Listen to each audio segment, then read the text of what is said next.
আজকের ক্লাসে আমরা র্যাঙ্কিং অফ ওয়ার্ল্ড ইকোনমিক্স অর্থাৎ অর্থনৈতিক অবস্থার বিচারে পৃথিবীর কোনো দেশ কোন পজিশনে বা কি পজিশনে আসে, পৃথিবীতে অর্থনৈতিক বিচারে কোনো দেশের র্যাঙ্ক কি তা জানার চেষ্টা করব।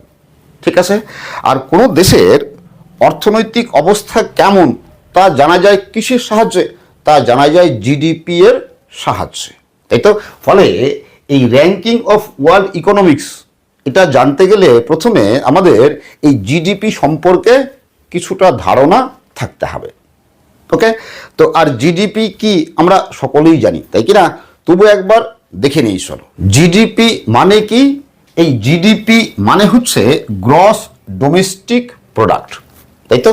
তো এই গ্রস ডোমেস্টিক প্রোডাক্ট বিষয়টা কি খুব সহজ করে বলছি, দেখো। মনে করো এই কোনো একটা দেশ, কোনো একটা দেশ আছে, তাই তো? আর যে কোনো দেশে কি হয়, যে কোনো দেশে হাজার হাজার হাজার হাজার রকমের বস্তু উৎপাদিত হয় বা বস্তুর প্রোডাকশান হয়, তাই তো? তো এই দেশে বস্তুর প্রোডাকশান হয়, পাশাপাশি কি হয়, আরও দেশের ভিতরে কি বহু সার্ভিস বা পরিষেবামূলক কার্যাবলীও সম্পন্ন হয়। ক্লিয়ার? দেখো তো এই যে দেশটা আছে, এই দেশের ভৌগোলিক সীমা এই হচ্ছে মনে করো ভৌগোলিক সীমা। তো এই ভৌগোলিক সীমার ভিতরে কোনো একটা নির্দিষ্ট টাইম পিরিয়ডে, সেটা মনে করো 3 মাসের জন্য ধরতে পারি, সেটা 6 মাসের জন্য ধরতে পারি, সেটা 1 বছরের জন্যও ধরতে পারি। কোনো একটা নির্দিষ্ট টাইম পিরিয়ডে এই দেশটির ভৌগোলিক সীমার ভিতরে যত বস্তুর প্রোডাকশান হচ্ছে, সেই সব বস্তুর যে বাজার মূল্য বা আর্থিক মূল্য, এবং এই দেশের ভিতরে যত সার্ভিস বা পরিষেবামূলক কার্যাবলী হচ্ছে, সেই সার্ভিস বা পরিষেবামূলক কার্যাবলীর যা আর্থিক মূল্য, সেই দুটা মূল্যকে একসঙ্গে করলে যত টাকা পাওয়া যাবে। আরও সহজ করে বললে, এই দেশে যা প্রোডাকশান হচ্ছে, বস্তুর উৎপাদন হচ্ছে, সেই বস্তু বিক্রি করে যত টাকা পাওয়া যাবে, এবং এই দেশে যে পরিষেবামূলক কার্যাবলী বা সার্ভিস হচ্ছে, তার জন্য যত টাকা পাওয়া যাচ্ছে, এই দুই টাকাকে একসঙ্গে করলে যত টাকা হবে, সেই টাকাটাই হচ্ছে এই দেশটার জিডিপি বা গ্রস ডোমেস্টিক প্রোডাক্ট। এবার মনে করো এটা আমাদের দেশ ভারতবর্ষ। তো ভারতবর্ষে কি হাজার হাজার বস্তু উৎপাদন হয়, কি তাই কিনা? হাজার হাজার বস্তু প্রোডাকশান হয়, প্রচুর পরিষেবামূলক কার্যাবলী সম্পন্ন হয়, তাই তো? তো উদাহরণের জন্য আমি জাস্ট 2-1টা ধরছি। কীরকম দেখো, মনে করো এই টাটা কোম্পানি ভারতে যা প্রোডাকশান করে, যা উৎপাদন করে, তার বাজার মূল্য মনে করো 500 টাকা। আবার রিলায়েন্স কোম্পানি কি করে? পরিষেবা দেয়, তাই তো? টেলিকমিউনিকেশনটা কি পরিষেবা, তাই তো? তো রিলায়েন্স কোম্পানি যে পরিষেবা বিক্রি করে, তার বাজার মূল্য মনে করো 300 টাকা। আবার মনে করো সাউথ কোরিয়ার কোনো সাউথ কোরিয়ার স্যামসাং কোম্পানি মনে করো ভারতে একটা কারখানা তৈরি করলো, ইলেকট্রনিক্স গুডস তৈরির কারখানা তৈরি করলো। তো ভারতে স্যামসাংয়ের একটা কারখানা আছে, স্যামসাংয়ের কারখানা যা প্রোডাকশান করে, তার বাজার মূল্য মনে করো 200 টাকা। ক্লিয়ার? আবার মনে করো কিছু ভারতীয় ভারতের বাইরে বিদেশে থাকে, বিদেশে ওরা সার্ভিস দিয়ে মনে করো এই 100 টাকা যা ইনকাম করে, তার মনে করো 100 টাকা ভারতে পাঠিয়ে দেয়। ক্লিয়ার? এইবার তাহলে জিডিপি কি হবে দেখো, এখানে তাহলে এই 500 টাকা টাটা কোম্পানির কি 500 টাকা যা প্রোডাকশন করছে, তার বাজার মূল্য 500 টাকা। রিলায়েন্স কোম্পানির যে সার্ভিসের মূল্য কত? 300 টাকা। এবার স্যামসাং কোম্পানি বিদেশি কোম্পানি হলেও প্রোডাকশনটা কোথায় হচ্ছে? এ আমাদের দেশের ভৌগোলিক সীমার ভিতরে, তাই তো? তাহলে আমাদের দেশেই প্রোডাকশন হচ্ছে, ফলে এই জিডিপিতে কিন্তু এই যে স্যামসাং কোম্পানি যা প্রোডাকশন করছে, তার যা বাজার মূল্য, সেটাও কিন্তু ধরতে হবে। তাহলে কত? স্যামসাং কোম্পানির 200 টাকা। ঠিক আছে। আবার এই যে ভারতীয়রা বাইরে চলে গেল, যারা সার্ভিস দিয়ে 100 টাকা ভারতে পাঠাচ্ছে, তাহলে এই যে এই টাকাটা, এই মূল্যটা কোথায় হচ্ছে? ভারতের ভৌগোলিক সীমার মধ্যে হচ্ছে না, কোথায়? বিদেশে হচ্ছে। ফলে এটা কিন্তু জিডিপির মধ্যে আসবে না। ক্লিয়ার? এই 100 টাকাটা কিন্তু জিডিপির মধ্যে আসবে না। তো এভাবে যদি ভারতের যত বস্তু আছে, সব বস্তু আমরা বাজার মূল্য বের করে, এবং সার্ভিস, যত সার্ভিস আছে সব সার্ভিসের যদি বাজার মূল্য বের করে যদি এরকম যোগ করি, তাহলে যেটা পাওয়া যাবে, যে টাকাটা পাওয়া যাবে, সেটাই হচ্ছে ভারতের জিডিপি। তাহলে এই উদাহরণ অনুযায়ী ভারতের জিডিপি কত হবে? তাহলে টাটা কত? 500, রিলায়েন্সের কত? 300, আর স্যামসাংয়ের কত? 200, তাহলে 1000 টাকা, তাই তো? তাহলে ভারতের জিডিপি 1000 টাকা, তাই তো? তো এভাবে যদি আমরা সব বস্তু এবং পরিষেবার মূল্য বের করি, যা উৎপাদন হচ্ছে তার মূল্য যদি বের করি, তাহলে যে দাম পাওয়া যাবে, যে টাকা পাওয়া যাবে, সেটাই হচ্ছে ভারতের জিডিপি। তাহলে দেখো, এই উদাহরণ অনুযায়ী ভারতের জিডিপি কত বলছি? 1000 টাকা, তাই তো? তো এই যে 1000 টাকা, এই টাকা পুরোটাই কি ভারতের সম্পদ? নয় তো, কি তাই কি না? কারণ এর মধ্যে কি আছে? এর মধ্যে কার প্রোডাকশন ধরা আছে? এই যে স্যামসাং কোম্পানি, কি সাউথ কোরিয়ার কোম্পানি, তাই তো? তাহলে এর যে বাজার মূল্য কার? এটা সাউথ কোরিয়ার, কিন্তু ভারতের জিডিপির মধ্যেই দেখানো হয়েছে। কেন? কারণ এটা ভারতে উৎপাদন হচ্ছে। ক্লিয়ার? তার মানে কি, দেখো, এই যে জিডিপি, তাহলে জিডিপি কোনো দেশের আর্থিক অবস্থা প্রতিফলন করতে কি সক্ষম?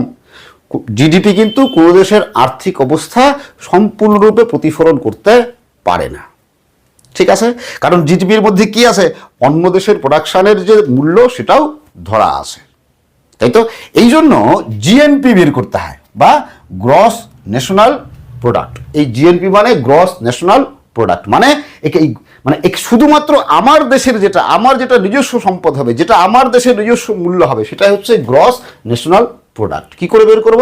দেখো, তাহলে এই ক্ষেত্রে টাটা কোম্পানি কি আমাদের দেশের কোম্পানি, এর প্রোডাক্টের বাজার মূল্য কত? 500 টাকা, এটা আমাদের দেশের। রিলায়েন্স কোম্পানি আমাদের দেশের, তাই তো? কত এর প্রোডাকশন মূল্য কত, মানে এর সার্ভিস মূল্য কত? 300 টাকা। কিন্তু যেহেতু এই স্যামসাংটা বিদেশি কোম্পানি, তাহলে সেটা কিন্তু জিএনপিতে ধরা হবে না। ক্লিয়ার? দেখো, আবার এখানে দেখো, এই যে ভারতীয়রা বাইরে ছিল, যেসব ভারতীয়রা বিদেশে আছে, তারা কি করছে? তারা উপার্জন করার পরে 100 টাকা ভারতে পাঠাচ্ছে। তাহলে এই টাকাটা তো আমাদেরই সম্পদ, তাই কি না? ফলে এই টাকাটাও ধরতে হবে। ক্লিয়ার? তাহলে কত হলো? 500, 300, 800, আর একে 900। তাহলে দেখো, জিডিপি কত হলো? 1000, কিন্তু জিএনপি কত হলো? এই উদাহরণ অনুযায়ী 900। আর এই যে 900, এটা কি? এটা পুরোটাই আমাদের সম্পদ, কি তাই কি না? তো এই জিএনপির দ্বারা কি হয়? জিএনপির দ্বারা কিন্তু কি কোনো দেশের আর্থিক অবস্থার একটা প্রতিফলন পাওয়া যায়, তাই তো? এবার দেখো, তাহলে এই জিডিপিটা কেন বের করা হয়? দেখো, জিডিপি বের করা হয়, দেখো, কোনো দেশের জিডিপি যত ভালো হবে, তাই তো? মনে করো, এখানে ভারতে যদি আরো বিদেশি কোম্পানি আসতো, এসে কারখানা তৈরি করে প্রোডাকশন করতো, তাহলে কি জিডিপির পরিমাণ কি এই 1000-এর থেকে আরো বেশি হতো, কি তাই কি না? তো জিডিপি বেশি মানেই কি উৎপাদন বেশি, তাই তো? আর যে দেশের উৎপাদন বেশি, সেই দেশ মানে কি, যে ওই দেশে উৎপাদন করার অনুকূল পরিবেশ আছে, তাই কি না? প্রোডাকশন করার অনুকূল পরিবেশ আছে। তাহলে অন্য দেশের ক্ষেত্রে, অন্য দেশ যখন কোনো একটা দেশের জিডিপি দেখবে যে ওই দেশে জিডিপির পরিমাণ বেশি, ওদের কাছে কি মেসেজ যাবে? যে ওই দেশে জিডিপির পরিমাণ বেশি মানেই কি উৎপাদন করার অনুকূল পরিবেশ আছে। ওই দেশে গিয়ে কি করা যায়? ওই দেশে গিয়ে কি ইনভেস্ট করা যায়, কি দেখি না, কি উৎপাদন করা যায়। ফলে বিদেশি কোম্পানিরা তখন কি করবে? ওই দেশে এসে কি করবে? কি ইনভেস্ট করার চেষ্টা করবে। তাতে কি হবে? ওই দেশের লাভ কি হবে? ওই দেশের কি কর্মসংস্থান বাড়বে, তাই তো? অর্থনৈতিকভাবে উন্নতি হবে। এই জন্য এই জিডিপি নির্ণয় করা হয়। এরপর দেখো, এই যে জিডিপিকে বিভিন্নভাবে নির্ণয় করা হয় এবং বিভিন্ন নামে প্রকাশিত হয়। যেমন দেখো, এই নমিনাল জিডিপি, দেখো এই যে নমিনাল জিডিপি, এই নমিনাল জিডিপি অনুযায়ী কিন্তু পৃথিবীর দেশগুলিকে র্যাঙ্কিং করা হয়েছে যে পৃথিবীর কোন দেশ কোন পজিশনে আছে। তো এই নমিনাল জিডিপি অনুযায়ী পৃথিবীর দেশগুলির যে র্যাঙ্ক লিস্ট সেটা আমি পরে দিচ্ছি। ঠিক আছে, আগে দেখে নাও এই নমিনাল জিডিপি কিভাবে নির্ণয় করা হয়। দেখো এখানে দেখো এটা ইয়ার, প্রাইস, প্রোডাক্ট। দেখো একটা দেশে যেহেতু বহু বস্তু উৎপাদন হয়, এখানে উদাহরণের জন্য শুধুমাত্র একটা প্রোডাক্ট দিয়ে আমি বুঝাচ্ছি, একটা প্রোডাক্ট। এভাবে সব প্রোডাক্টের বের করলেই নমিনাল জিডিপি বেরিয়ে যাবে। আমি শুধুমাত্র একটা প্রোডাক্ট দিয়ে বোঝাচ্ছি। দেখো মনে করো একটা প্রোডাক্ট আমি খাতা নিয়েছি, খাতা। ঠিক আছে, মনে করো 2015 সাল, একটা খাতার দাম 5 টাকা, খাতার দাম ছিল 5 টাকা, এবং ওই বছর 30টা খাতা উৎপাদন হতো, 30টা খাতার উৎপাদন করেছিল। আবার 2020 সালে এই 15 সালে যে খাতার দাম ছিল 5 টাকা সেটাই বেড়ে হয়ে গেল 7 টাকা। ঠিক আছে, এবং 2020 সালে মোট খাতার উৎপাদন করেছে 25টা খাতার উৎপাদন হয়েছে। এবার 2025 সালে দেখো যে খাতার দাম 2020 সালে ছিল 7 টাকা, সেটাই 2025 সালে সেই খাতার দামই বেড়ে হয়েছে 10 টাকা, এবং 2025 সালে উৎপাদন করেছে 20টা খাতা উৎপাদন করেছে। তাহলে এই যে খাতার দাম, এই খাতার দামটা কি জিডিপি নয়? তাই তো? বা এই যে খাতা উৎপাদনের সংখ্যা, খাতার সংখ্যা, এটা কি জিডিপি? তা না। কোনটা জিডিপি? এই খাতার যে মোট মূল্য, বাজার মূল্য, সেটা হচ্ছে জিডিপি। তাই তো? তাহলে এই 2015 সালের জিডিপি যদি বের করি, কি করে বের করব? যে এই খাতার দাম ইন্টু খাতার সংখ্যা, মানে কত? এই 5 ইন্টু 30, তাহলে একটা খাতার দাম কত? 5 টাকা, 30টা খাতার দাম কত? 150 টাকা। তাই তো? তাহলে এই যে এভাবে জিডিপি বের করা হয়, এই জিডিপিটাকে বলা হয় নমিনাল জিডিপি। ঠিক আছে, তাহলে দেখো, তাহলে 2020 সালে জিডিপি কত হবে? কত? 7 ইন্টু 25 কত? 175 টাকা। তাই তো? আবার 2025 সালে জিডিপি কত? 10 ইন্টু 20 কত? 200 টাকা। তার মানে এখানে কি দেখছি আমরা? জিডিপি কি ক্রমশ বাড়ছে, তাই কিনা? 2015 সালে 150 টাকা, 2020 সালে 175 টাকা, 2025 সালে 200 টাকা। তাহলে জিডিপি আমরা দেখছি বাড়ছে, কিন্তু প্রকৃতপক্ষে জিডিপি কি বাড়ছে? প্রকৃতপক্ষে জিডিপি কিন্তু বাড়ছে না, নামমাত্র জিডিপি বাড়ছে এখানে। এই জন্যই এটাকে নমিনাল জিডিপি বলা হয়। ঠিক আছে, প্রকৃতপক্ষে কেন বাড়ছে না? দেখো এখানে তাহলে এই জিডিপিটা বাড়ছে কি জন্য? দেখো এই খাতার দাম বৃদ্ধির জন্য জিডিপি বাড়ছে, এখানে কিন্তু উৎপাদন বৃদ্ধির জন্য জিডিপি বাড়ছে না, তাই কি না? উৎপাদন সংখ্যা কি হচ্ছে? ক্রমশ কমছে। 2015 সালে 30টা, 2020 সালে 25টা, 2025 সালে 20টা। তাহলে উৎপাদন কিন্তু কমছে, অথচ জিডিপি বাড়ছে, তাই কি না? তাহলে জিডিপি কেন বাড়ছে? এই দাম বাড়ার জন্য, অর্থাৎ দাম বাড়াটাকে কি বলে? ইনফ্লেশন বা মুদ্রাস্ফীতি। তাহলে মুদ্রাস্ফীতির জন্য জিডিপি বাড়ছে। তাহলে প্রকৃতপক্ষে জিডিপি কিন্তু বাড়ছে না, আর এই জন্যই এভাবে নির্ণয় করা জিডিপিটাকে বলা হয় নমিনাল জিডিপি। তাহলে প্রকৃতপক্ষে জিডিপি বাড়ছে না কমছে, রিয়েলি জিডিপি বাড়ছে না কমছে আমরা কি করে বুঝবো? দেখো বোঝার কিন্তু একটা উপায় আছে। কি উপায়? যে কোনো একটা প্রোডাক্ট, মানে প্রোডাক্টগুলির দাম যদি আমরা ফিক্স ধরে নিই, যে দাম, বস্তুর দাম বাড়ছে না, আগে যা ছিল এখনো তাই আছে, যদি বস্তুর দাম যদি ফিক্সড রেখে আমরা জিডিপি বের করি, তাহলে কিন্তু আমরা বুঝতে পারবো যে জিডিপি প্রকৃতপক্ষে বাড়ছে না কমছে। ঠিক আছে, আর এভাবে যে জিডিপি বের করা হয় সেটাকে রিয়েল জিডিপি বলে। ঠিক আছে, বা প্রকৃত জিডিপি বলে। তো রিয়েল জিডিপি কি করে বের করা হয়? দেখো এবার এই রিয়েল জিডিপি বের করার জন্য কোনো একটা বছরের দামকে ফিক্সড করা হয়, ফিক্স ধরা হয়, এবং ওই বছরটাকে ভিত্তি বছর বা বেস ইয়ার ধরা হয়। মনে করো এই উদাহরণ অনুযায়ী মনে করো 2015 সালটাকে বেস ইয়ার বা ভিত্তি বছর ধরা হলো। ঠিক আছে, তো খাতার দাম কত ছিল? 5 টাকা, তাই তো? কয়টা খাতা উৎপাদন হয়েছিল? 30টা, তাই তো? তাহলে 2015 সালটাকে আমরা বেস ইয়ার যদি ধরি, মানে এই দামটাকে যদি আমরা ফিক্স ধরি, ঠিক আছে, যে মুদ্রাস্ফীতি হচ্ছে না, ইনফ্লেশন হচ্ছে না, সময় যাচ্ছে কিন্তু বস্তুটার দাম একই আছে। তাহলে দেখো 2015 সালে 5 টাকা, তাই তো?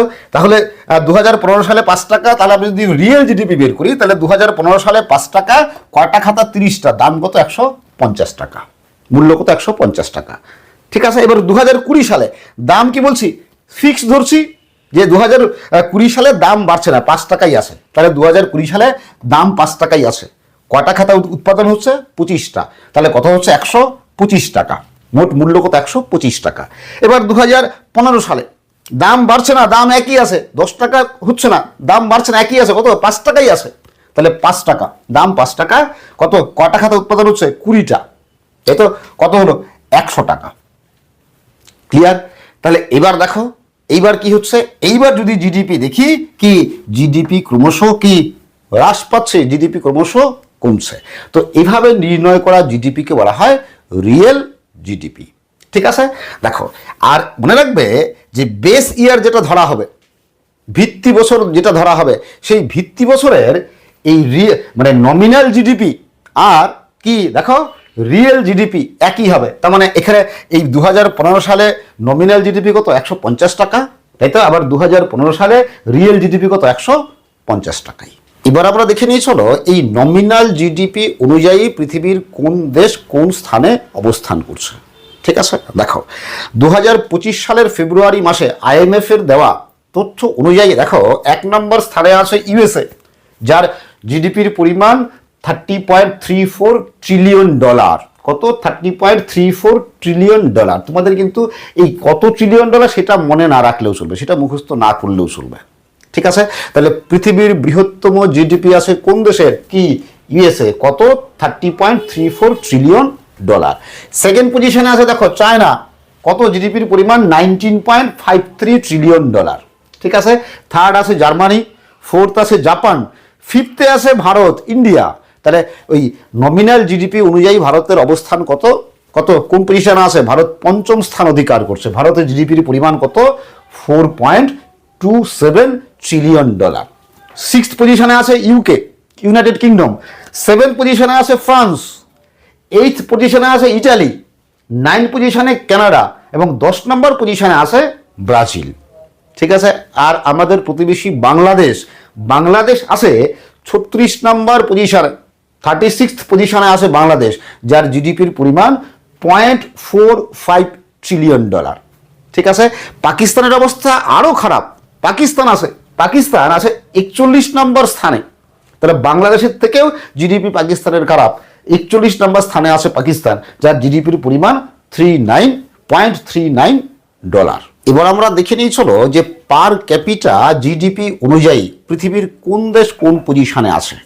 ঠিক আছে, দেখো পার ক্যাপিটা জিডিপি মানে কি বলতো, যে কোনো একটা দেশের যা জিডিপি, সেই জিডিপিকে যদি জনসংখ্যা দিয়ে ভাগ করা হয়, মোট জনসংখ্যা দিয়ে ভাগ করা হয়, তাহলে যেটা পাওয়া যাবে সেটাই হচ্ছে পার ক্যাপিটা জিডিপি।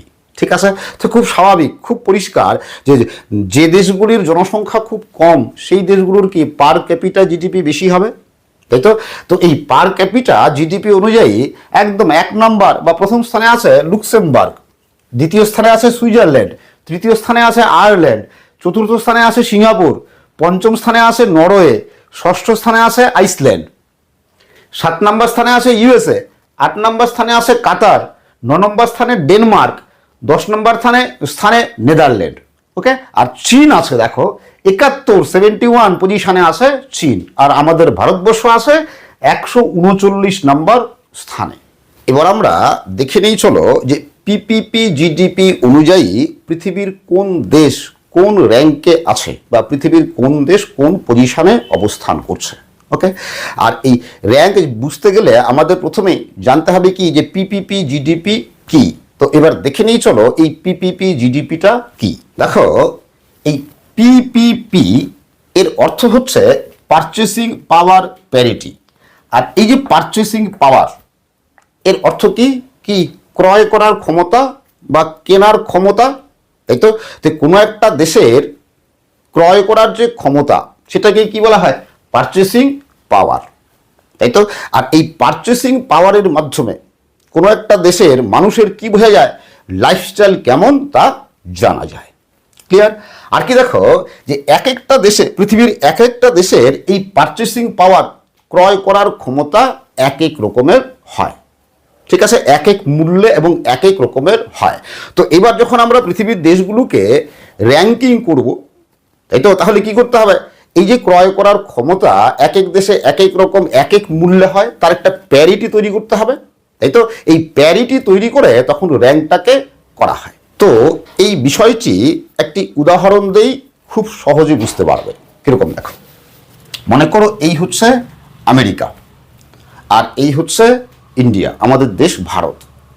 দেখবে যে ভারতের বাজারে এখনো এক কাপ কফি 10 টাকাতে পাওয়া যায়, আর আমেরিকাতে যে কফি ভারতের বাজারে 10 টাকায় পাওয়া যায় সেই কফি আমেরিকাতে কিনতে গেলে কমপক্ষে ভারতীয় টাকায় 70 টাকা লাগবে। তাহলে যে কফির দাম ভারতীয় টাকায় ভারতে 10 টাকা, সেই কফির দাম ভারতীয় টাকায় আমেরিকায় কত, কমপক্ষে 70 টাকা লাগবে। এবার মনে করো, এটা কিন্তু জাস্ট উদাহরণের জন্য, একজন ভারতীয় ডেইলি 100 টাকা উপার্জন করে, আর একজন আমেরিকান মনে করো ডেইলি ভারতীয় টাকায় 100 টাকা উপার্জন করে। তাহলে দুজনের মধ্যে কি উপার্জনের পরিমাণ সমান? ভারতে 100 টাকা উপার্জন করছে, আমেরিকাতেও একজন 100 টাকা উপার্জন করছে, তাহলে দুজনেরই কি 100 মানে উপার্জনের পরিমাণ সমান। এবার যে ভারতে আসে তার পক্ষে যে 100 টাকা ডেইলি উপার্জন করছে, তার পক্ষে 1 কাপ কফি কিনে খাওয়া সম্ভব, কারণ দাম কত, মাত্র 10 টাকা লাগবে। কিন্তু আমেরিকাতে যে ডেইলি 100 টাকা উপার্জন করছে, তার পক্ষে কিন্তু 70 টাকা দিয়ে 1 কাপ কফি কিনে খাওয়া সম্ভব নয়, কারণ এই 100 টাকার মধ্যে তাকে তো আরো অন্যান্য খরচও করতে হবে, তাই কি না? ফলে যে 100 টাকা আমেরিকায় উপার্জন করবে, তার পক্ষে কিন্তু 1 কাপ কফি কিনে খাওয়া সম্ভব নয়। ক্লিয়ার? আবার দেখো, তাহলে এই একজন ভারতীয় 100 টাকায় ভারতে যা যা বস্তু ক্রয় করতে পারবে, একজন আমেরিকান এই 100 টাকা দিয়ে আমেরিকার বাজার থেকে কিন্তু সেই বস্তু ক্রয় করতে পারবে না। তাহলে তার কার পারচেসিং ক্যাপাসিটি বা কার পারচেসিং পাওয়ার কার বেশি হলো? কি দেখো, এই যে ভারতীয় আছে যে 100 টাকা উপার্জন করছে, তার কিন্তু কি পারচেসিং পাওয়ার বেশি হলো, এর কিন্তু পারচেসিং পাওয়ার কম হলো, কারণ দুজনেই সম পরিমাণ উপার্জন করছে। তো একই টাকা দিয়ে বেশি পরিমাণ বস্তু কিনতে পারছে, আর একই টাকা দিয়ে কি এর তুলনায় কম পরিমাণ বস্তু কিনতে পারবে। ফলে পারচেসিং পাওয়ার কার বেশি হবে? কার? এই ভারতে যে আছে তার পারচেসিং পাওয়ার বেশি হবে। আর পারচেসিং পাওয়ার বেশি হওয়া মানে কি, যদি লাইফস্টাইল বলি, যে ভারতে 100 টাকা উপার্জন করছে তার যা লাইফস্টাইল হবে, আমেরিকায় যে 100 টাকা উপার্জন করছে তার লাইফস্টাইল কি একই হবে? অবশ্যই এক হবে না। এর লাইফস্টাইল, যে ভারতে 100 টাকা উপার্জন করছে তার লাইফস্টাইল কি উন্নত মানের হবে, তাই তো। কিন্তু যে আমেরিকায় 100 টাকা উপার্জন করবে, তার লাইফস্টাইল কিন্তু এই ভারতীয়ের মতো কি ততটা উন্নত হবে না, কারণ ও 100 টাকা দিয়ে ভারতীয় যে পরিমাণ পণ্য কিনতে পারবে, এই আমেরিকা সেই পরিমাণ পণ্য কিনতে পারবে না। এবার দেখো, তোমরা আগেই জেনেছ যে এই নমিনাল জিডিপি অনুযায়ী আমেরিকা আছে পৃথিবীতে 1 নম্বরে, তাই তো। কত নমিনাল জিডিপি? কত আমেরিকার? $30.34 ট্রিলিয়ন। আর ভারত কত নম্বরে আছে তোমরা জানো? কত? ভারত আছে 5 নম্বরে। ভারতের নমিনাল জিডিপি কত? $4.27 ট্রিলিয়ন, তাই তো।